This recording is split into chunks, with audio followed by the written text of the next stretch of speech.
नमस्कार दोस्तों, secrets of astrology के इस सेकंड एपिसोड जिसमें हम कृष्णा नारायण जी से बात कर रहे हैं और हमने पिछले अंक में काफ़ी महत्वपूर्ण चर्चा आपसे की जिसमें एस्ट्रोलॉजी को उन्होंने किस तरीके से देखा, अपनाया और साथ में कुछ जो बिंदु है वो वेद से निकल के आए, यानी उसकी व्यापकता और उसकी गहनता और सूक्ष्मता को आपने काफ़ी करीबी से बताया।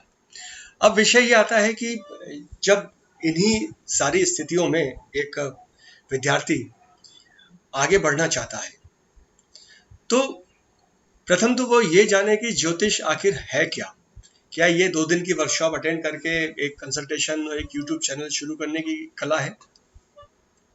क्या ये एक ऐसी विधा है कि इसके इतने व्यापक आयाम हैं कि अगर आप कर्म जीवाध्याय ही पकड़ लिए तो शायद हो सकता है कि आप लोक कल्याण व्यक्तियों का उनके प्रोफेशनल चैलेंजेस या सिलेक्शन में दे पा रहे हो एज कंसल्टेशन।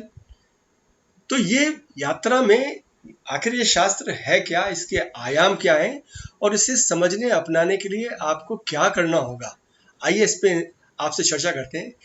कृष्णा जी, जैसा आपने बताया था कि ज्योतिष शास्त्र का जो एक उद्भव है वो वेदों में भी उल्लेखित होता है, लेकिन अगर विद्यार्थी इसे अपनाता है तो इसे वो किस तरीके से देखे, इसके क्या आयाम हैं और साथ ही में उससे किस डिसिप्लिन से इसे अपना करके आगे सीखना चाहिए, आगे बढ़ना चाहिए, जिससे इसका लोक कल्याण में उपयोग कर सके।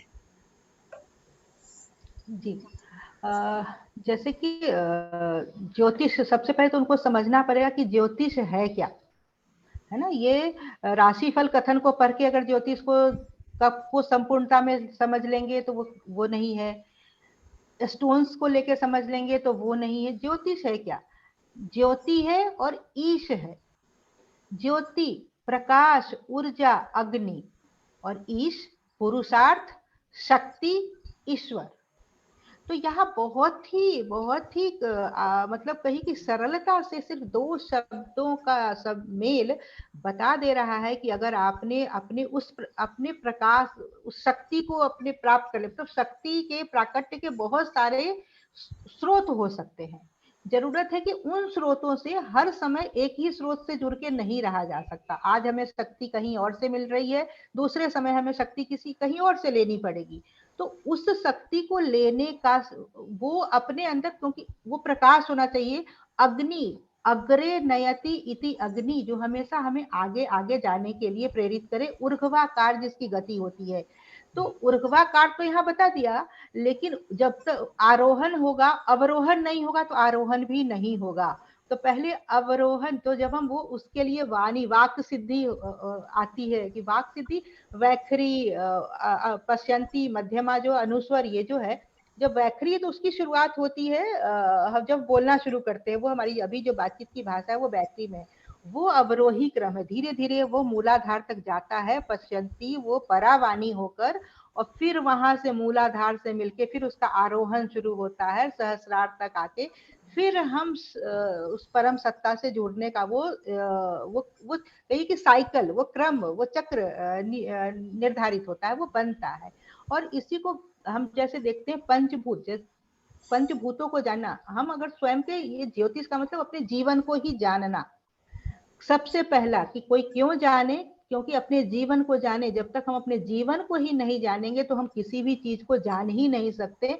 हम उसी ऊहापोह वाली स्थिति में हमेशा रहेंगे, हम उसी मानसिक अवसाद वाली स्थिति में हमेशा रहेंगे। हमेशा हमारे सामने विकल्प ही गलत होगा। अभी कल ही मेरे सामने एक नया ज्योतिष का आयाम खुल के आया कि हमारे सामने जितने विकल्प होने चाहिए वो विकल्प भी सही होने चाहिए। नहीं तो कृष्ण वहां बहुत ही अच्छा शब्द इस्तेमाल कर रहे हैं, धर्म्य। धर्म तो होता था, एक नया शब्द मेरे सामने आया, धर्म्य। और जब उस धर्म्य को खोजना हम शुरू किए कि श्रेय सुने थे, प्रेय सुने थे, निश्रेयस सुने थे, ये धर्म्य क्या है? धर्म्य, तो उसका निकल के आया कि वैसा युद्ध जो धर्म के मार्ग से चलकर लड़ा जाए वह धर्म्य है। तो ज्योतिष धर्म के मार्ग से, तो ज्योतिष की जैसे ही हम नजदीक जाते हैं तो हमको वो 4 पुरुषार्थ के रूप में, धर्म, अर्थ, काम, मोक्ष, पहला ही सब हमारे सामने वो आता है धर्म के रूप में।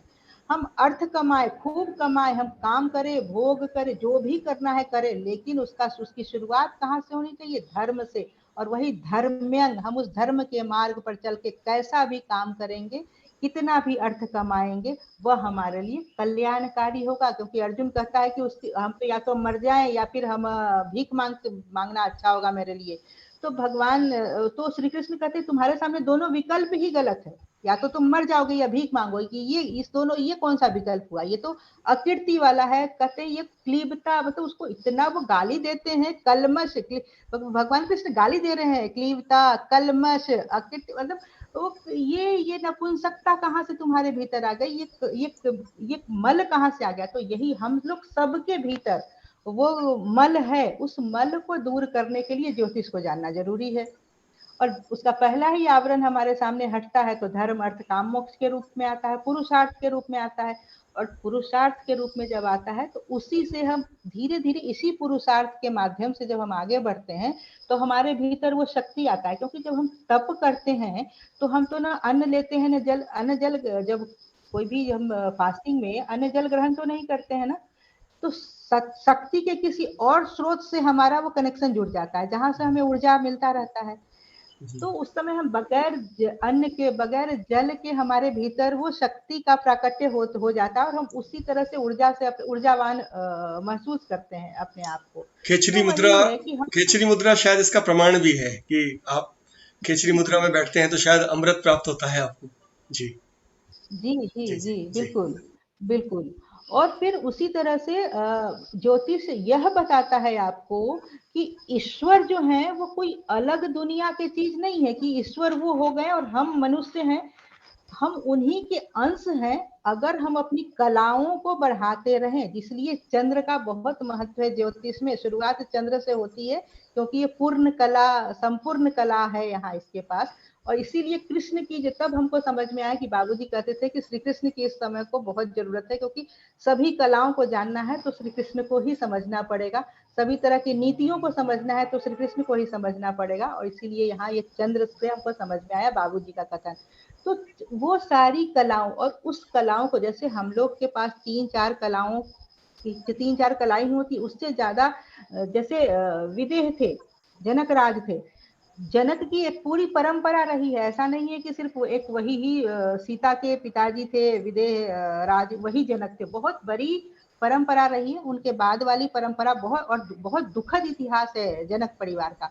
लेकिन उसी में ये जो जनक रहे, इनका इनकी इनकी कलाएं हम लोगों से, 7-8 कलाएं इनके पास थी, तो वो विदेह कहे गए। और धीरे धीरे जितनी कलाएं हमें आती तो इसी, यही हम ही लोग ईश्वरत्व प्राप्त कर सकते हैं। तो आपको मनुष्य से ईश्वरत्व तक जाने की जो क्रिया है, आत्मा का परमात्मा से मिलकर एकाकार होने की जो विधा है, यह ज्योतिष ही आपको बताता है। और ज्योतिष बताता है कि खंड खंड में कोई भी विधा नहीं है, होलिस्टिक अप्रोच आपको देता है कि आप ये देखो, आपका जीवन है, जैसे हम कहते हैं कि जैसे शास्त्र हमारा कह रहा है ममय वांसो जीव लोके, या फिर जीव अविनाशी रामचरितमानस और भगवत गीता। तो जीवन हम कहाँ क्या मान रहे हैं कि हमारे जन्म, ये हमारा जन्म, ये हमारा मृत्यु, इसी के बीच का ये जीवन है जो चारवाक दर्शन में। लेकिन पुनर्जन्म फिर कहाँ है? ये आत्मा, इसकी यात्रा कहाँ है? और जब ये पंचभूत है, आकाश, उसकी 5 तन मात्राएं हैं, शब्द रूप स्पर्श, ये जो है गंध हमारा। तो आकाश से जब हम आकाश, अग्नि, वायु, जल, पृथ्वी आते हैं तो हम सूक्ष्म से स्थूल की ओर ही तो आ रहे हैं ना। और आज के विद्यार्थी कहेंगे कि ये सब उनके सिर के ऊपर से चला जाएगा, कहते कि ये सब जान के पंचभूत पंच तन मात्र, इसको क्या, उसकी विशेषता क्या, उसको जान के क्या। लेकिन अगर उनको कहिए कि PV is equal to NRT, तो कहेंगे कि हाँ ये तो फिजिक्स में है, ये तो फिजिक्स का फॉर्मूला है। तो उनको ताप, दाब और मतलब वॉल्यूम, प्रेशर और ये जो है आयतन, ये समझाइए तो वो कहेंगे ये तो फिजिक्स का फॉर्मूला है। लेकिन ये उनको कहिए कि अरे ये पूरा का पूरा ज्योतिष है, ये पीवी इक्वल टू एनआरटी, ये पूरा का पूरा सृष्टि और प्रलय, एक ये फॉर्मूला बहुत ही अच्छे से समझा देता है कि ताप और दाब में कैसे थोड़ा सा असंतुलन होगा तो कैसे प्रलय होगा और संतुलन होगा, तो किस प्रकार से ब्रह्मांड, किस प्रकार से सृजन होगा। तो जरूरत है ज्योतिष को इस तरह से सूत्रात्मक करने की, आजकल के बच्चों को जानना, क्योंकि वो पढ़ रहे हैं ज्योतिष ही, लेकिन कभी फिजिक्स के नाम पे पढ़ रहे हैं, कभी केमिस्ट्री के नाम पे पढ़ रहे हैं, कभी मैथ के नाम पे पढ़ रहे हैं, खंड खंड में पढ़ रहे हैं। अब जैसे वो पढ़ रहे हैं साइकोलॉजी, लेकिन उनको कहिए कि तुम तो ज्योतिष पढ़ रहे हो, तो कहिए कि ज्योतिष कहाँ पढ़ रहे हैं, हम तो मनोविज्ञान पढ़ रहे हैं। लेकिन उनको जब आप कोशों को समझाइएगा कि ज्योतिष का ही दूसरे परत हटाते हैं, तो वहां हमको अन्नमय पंच कोश जब हमारे सामने खुल जाता है, अन्नमय कोश, मनोमय कोश, प्राणमय कोश, विज्ञानमय कोश, आनंदमय कोश, ये जो खुलता है हमारे सामने, तो वहां विज्ञान में कोश, मनोमय कोश ये जो खुलता है, फिर हमारे सामने मन, बुद्धि, चित्त और अहंकार खुलता है। तो मनोविज्ञान यही तो है ना। वहां हम फ्रायड को पढ़ाते हैं, फ्रायड को हमको आपने शुरुआती जो कही ना, सबसे वो वही है कि मूल की तरफ लौटिए। हमको अपनी अपनी सनातनी जो विधा है, भारतीय विधा है, हम पश्चिमी के वो उस अंध दौर में ऐसे शामिल हो गए हैं कि पश्चिम से कुछ भी चीजें आती हैं हम साष्टांग हो जाते हैं और अपनी चीजों पर गौरवान्वित नहीं होते हैं। तो हमको वो देखने की जरूरत है कि बहुत ही मतलब 1930 से जब हम हिस्ट्री को देख रहे थे, खोल रहे थे, राशिफल कथन अपने यहाँ 1930 से शुरू हुआ, अखबारों में कहा जाना। तो बहुत सारी चीजें तोड़ी मरोड़ी और उसको कमर्शियल एंगल दिया गया और लाया गया। तो बच्चों को उसलिए इस तरीके से उनके हिसाब से सरलीकरण करके उनके स्तर पर जाके उनके हिसाब से बातों को बना के उनको बताना है कि ये इसके पीछे का लॉजिक, इसके पीछे का मतलब कहिए कि सांख्य, इसके पीछे का दर्शन, इसके पीछे की मीमांसा, इसके पीछे का न्याय, और इसके ये सब मिलके ये ज्योतिष है। क्योंकि दर्शन को, वो फिलॉसफी को जब तक दर्शन समझेंगे, ज्योतिष को समझेंगे ही नहीं ना। दर्शन दृष्टा होते थे, और दृष्टा को जब परिभाषित शास्त्र करता है तो कहता है कि वह जो एक, जब हम बैखरी से मध्यमा, मतलब जब हम बोल रहे हैं तो बैखरी है, हम उसके बाद हम मध्यमा में जा रहे हैं, धीरे धीरे हम बोलना हमारा गाना होता चला जाता है, हम संगीतमय होते चले जाते हैं कि हम जब बोलते भी हैं तो लग रहा है कि वो पूरा संगीत ही समझ में आने लगता है हमको। फिर धीरे धीरे हम वो ऐसा हो जाता है कि वाणी कहीं और खड़ी होती है और हम उसके दृष्टा हो जाते हैं। वो वाणी भी दिखने लगती है हमको कि अरे वो तो दूर वहां खड़ी है, वैसी है। और उस देखने के क्रम में एक ऐसा क्षण, मतलब जिसको हलंत कहते हैं, हलंत के उच्चारण जितना वो कहते हैं स्फोट होता है, वो जो क्षण होता है, उस क्षण में जो आपकी अनुभूति होती है वो दर्शन है। उसको जो आप देख लेते हैं, वो दर्शन जब आपकी अनुभूति हो जाए तो फिर कहाँ है फिलॉसफी, तो कहीं नहीं है ना दर्शन। तो हमको अपने भारतीय इसको इसको इसके एस्ट्रोलॉजी शब्द हमको लगता है हटा के ज्योतिष शब्द इस्तेमाल करना चाहिए। जहां भी आप इस्तेमाल कीजिए ज्योतिष शब्द इस्तेमाल कीजिए, ज्योति और ईश, तो फिर इसमें पुरुषार्थ आ जाएगा, धर्म अर्थ काम मोक्ष। जैसे हम कहते हैं कि छठा भाव है, इसमें हर भाव है, तो इसमें एक छठे भाव की चर्चा इसलिए हम करना चाहेंगे कि उसको वो रोग, रिपु और ऋण का भाव है। लेकिन जब धर्म अर्थ काम मोक्ष में लेकर जाते हैं हम, तो वहां पर वो अर्थ का भाव है। तो रोग, रिपु और ऋण हमारे लिए अर्थ कैसे हो जाएंगे, वो धन कैसे हो जाएगा हमारा, रोग कैसे धन हो जाएगा। स्वास्थ्य हमारा धन है, लेकिन रोग कैसे धन हो जाएगा।